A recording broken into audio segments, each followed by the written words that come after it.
He invited me to the school dance. What, a bimbo? Seriously hot, though. I know boy-girl friendships can be quite complicated sometimes. Boobs are natural or pushed up. Is it for dancing, or is it? First of all, can you tell us how you got involved in the film when you first approached about it?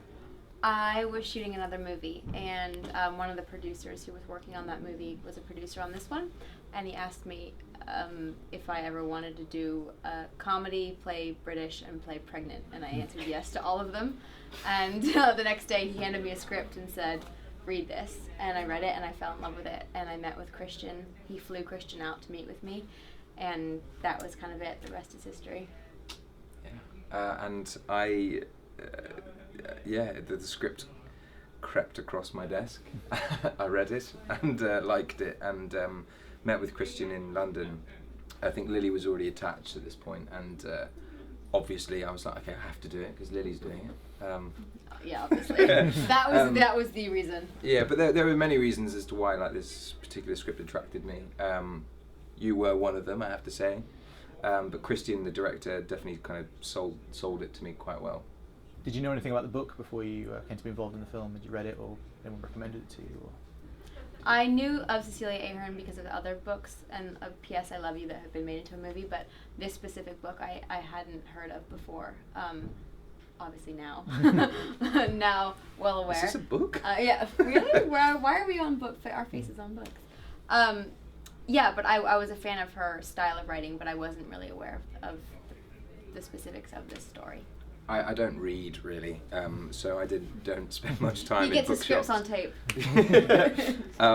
So I was not aware that it was a book, and it was important to me, I think, and it always is when approaching a script that is adapted from a novel, I think, to read the script before you read the book, in the sense that you kind of read it with an open mind as opposed to walking with a judgmental POV. So yeah, I read the book after, like the sort of script, basically.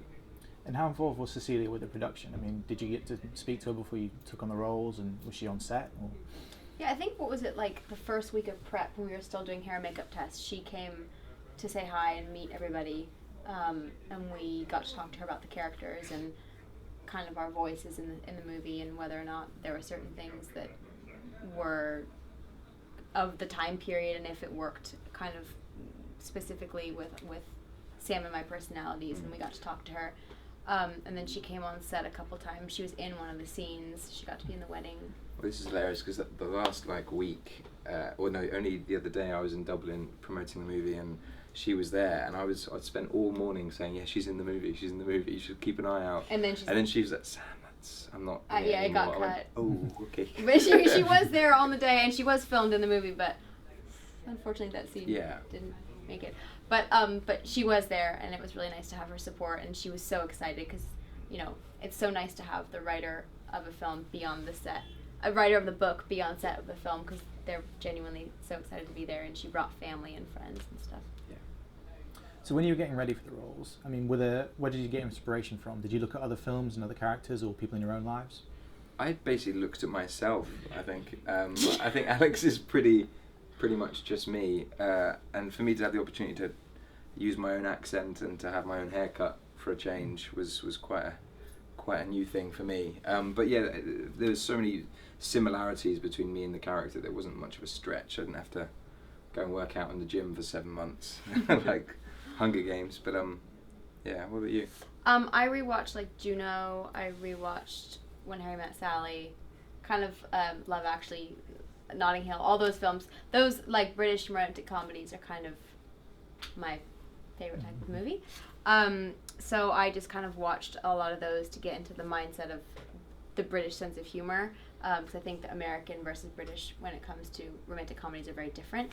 But also, I was playing a mom. I've never played a mom before, so I obviously looked at my relationship between my mom and myself. And then my daughter in real life in the movie, my daughter's name in real life from the movie is Lily, so that was even weirder because I was kind of playing myself through my daughter. But yeah, I kind of thought about my mom a lot when I played a mom. How would you say this film differs from traditional romantic comedies?